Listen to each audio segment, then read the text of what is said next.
वसुपुत्रों को ऋषि वशिष्ठ का श्राप एवं अम्बा के द्वारा भीष्म को श्राप क्यों मिला था, आइए जानते हैं। इस वीडियो के माध्यम से विस्तार पूर्वक वीडियो में अंत तक बने रहे हैं। नमस्कार मित्रों, आपका स्वागत है हमारे चैनल धर्म गंगे में। महाभारत के आदि पर्व के अनुसार एक बार पृथु पुत्र, जिन्हें वसु कहा जाता था, अपनी पत्नियों के साथ मेरु पर्वत पर घूम रहे थे। वहीं पर ऋषि वशिष्ठ का आश्रम भी, तो वे वहां पहुंच गए।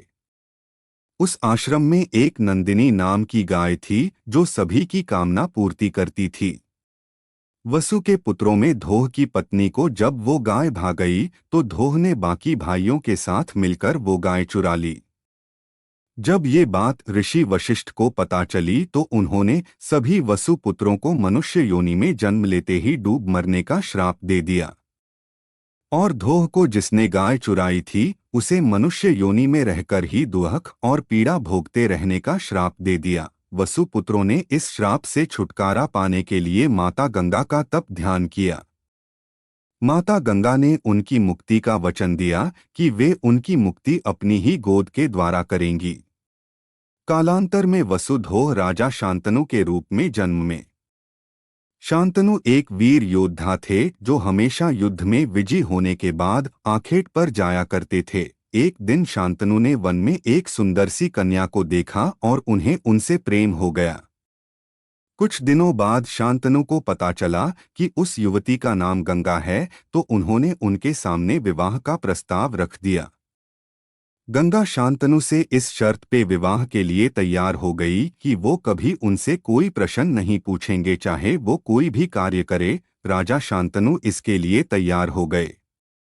गंगा के विवाह के बाद जब उसने अपने पहले पुत्र को जन्म दिया तो उसके जन्म लेते ही उसने उसे गंगा में प्रवाहित कर दिया। वचन अनुसार शांतनु देखते रह गए मगर कुछ बोल नहीं पाए। इस तरह गंगा ने 7 पुत्रों को जन्म दिया और जन्म देते ही उन्हें गंगा में विसर्जित कर दिया।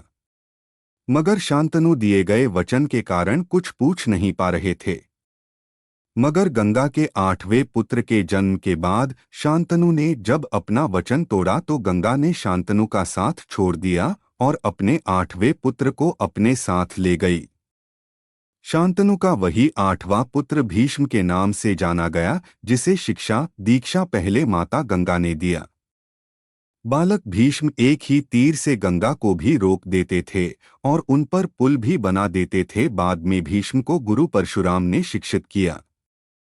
बाद में राजा शांतनु को एक मछुआरे की कन्या सत्यवती से प्रेम हो गया, मगर उसने शर्त रखी, यदि उसी का पुत्र हस्तिनापुर की गद्दी का उत्तराधिकारी होगा तभी वो ये विवाह करेगी।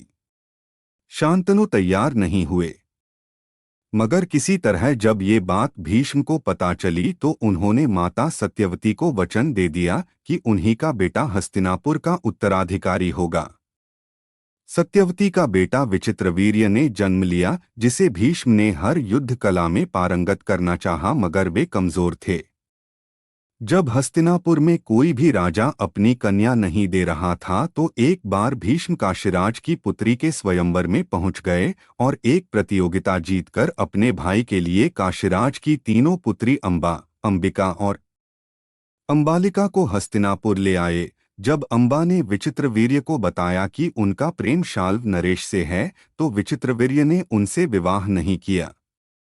मगर अब उधर जब शाल्व नरेश ने भी अंबा को ठुकरा दिया तो अंबा भीष्म के साथ विवाह के लिए अड़ गई। भीष्म आजीवन विवाह न करने का प्रण ले चुके थे, किंतु अंबा भी मानने के लिए तैयार नहीं थी, इसलिए वो सीधा भीष्म के गुरु परशुराम से सहायता लेने पहुंच गई।